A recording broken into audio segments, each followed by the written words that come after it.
ఆశయం. ఇప్పుడున్నటువంటి రాజకీయ పరిస్థితులు ఇప్పుడున్నటువంటి పూర్తిగా సమాజంపై ప్రభావం చూపుతున్నటువంటి డబ్బు వ్యవస్థ. అవును సార్. ప్రధానంగా డబ్బు చుట్టే తిరుగుతా ఉన్నాయి. ఎన్నికలైనా, పోటీ అయినా, పార్టీ నిర్మాణమైనా, ఒక పార్టీని నడపాలన్నా భారీగా అవసరం ఉంటుంది. అవును సార్. అటువంటి సందర్భంలో అసలు మీకు ఎక్కడ కూడా డబ్బు అనేది లేనటువంటి అట్టడుగు వర్గాలకు సంబంధించినటువంటి మీరు, అవును సార్, మరి వారిని ఢీకొట్టడం సాధ్యమవుతుంది? అది ఇప్పుడు ఒక్కటే సార్, మాకున్నటువంటి ఏకైక బలం మా సామాజిక వర్గాల బలం.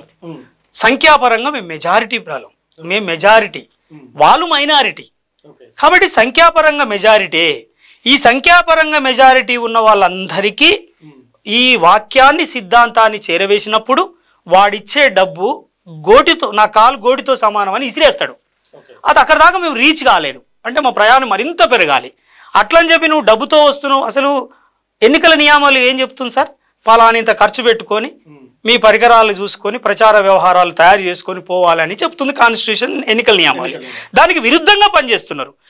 విరుద్ధంగా పనిచేస్తున్న వీళ్ళు ఎందుకు ఆపలేకపోతున్నారు అని అంటే, ప్రజలట తయారయ్యారు, మేమేం చేయాలని చేతులు ఎత్తేసే కాడికి వచ్చారు సార్.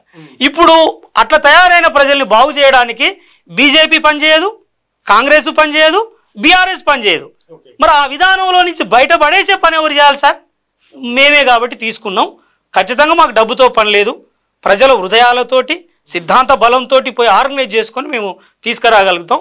ఆ మాత్రం మా ప్రయాణాలు జరగడానికి, మా ప్రచారం జరగడానికి కొన్ని ప్రచార సాధనాలు, వెహికల్స్, మాకంటూ మా మిత్రులు వాళ్ళు వీళ్ళు పెట్టే కార్లు, వాళ్ళే డీజిల్ పోపిస్తారు, అక్కడికి పోతే వాళ్ళే భోజనం పెట్టిస్తారు, మీటింగ్ కూడా వాళ్ళే ఆర్గనైజ్ చేసి మేము మాట్లాడుకొని ఎందుకు పోటీకి వచ్చినాం, అసలు ఈ రాజకీయ వ్యవస్థ ఎవరి చేతుల్లో ఉంది, అసలు రాజకీయాలు ఎవరు చేయాలి, ఈ రాజకీయ వ్యవస్థతోటి రాజ్యం మీద అధికారం వస్తే ఏం చేస్తాం అనేది నేర్పించుకుంటూ పోతున్నాం. కాబట్టి మాకు ఇదే సరైన మార్గము. డబ్బు, మందు ఇవన్నీ తిప్పికొట్టే రోజులు ఖచ్చితంగా త్వరలోనే రాబోతున్నాయి తెలంగాణ గడ్డ మీద. అంత పెద్ద మార్పుని మేము తీసుకురావడానికి ప్రయత్నం చేస్తున్నాము. మా పార్టీ ఎట్లా నడుస్తుంది అని అంటే, పార్టీ ఇప్పుడిప్పుడు అందరి ప్రజల్ని గుండెల్లోకి పోయి ఈ పార్టీ కరెక్ట్ కదా, ఈ పార్టీ మన పార్టీ కదా అనుకుంటున్న క్రమంలో కాంట్రిబ్యూషన్స్ కూడా వస్తాయి. ఆల్రెడీ వాళ్ళు ఇచ్చే వనరులతోటి పార్టీ నడుస్తుంది. ఇంకా కొంచెం వనరులని, పార్టీ ఫండ్ని మేము బాగా సేకరించుకొని 93% ఉన్నటువంటి సమాజమే ఒకసారి ఒక పూట భోజనం వద్దు అని పైసలు పంపితే సార్ మాకు కోట్ల రూపాయల ధనం చేరుతుంది. ఆ విధానమే మా విధానం. ప్రజల ఫండునే తయారు చేసుకొని ప్రజల కోసం సేవ చేయడానికి వచ్చిన రాజకీయ వేదిక కాబట్టి మేము ఖచ్చితంగా డబ్బుతోని, మందుతోటి, ఈ బోగసు విషయాల వ్యవహారాలతో సంబంధం లేకుండా, తప్పుడు విధానాలతోటి సంబంధం లేకుండా చేసే రాజకీయాలు చేయాలని వచ్చినాం. కాబట్టి మేము ఖచ్చితంగా ఇదే విధానాన్ని పాటిస్తాము.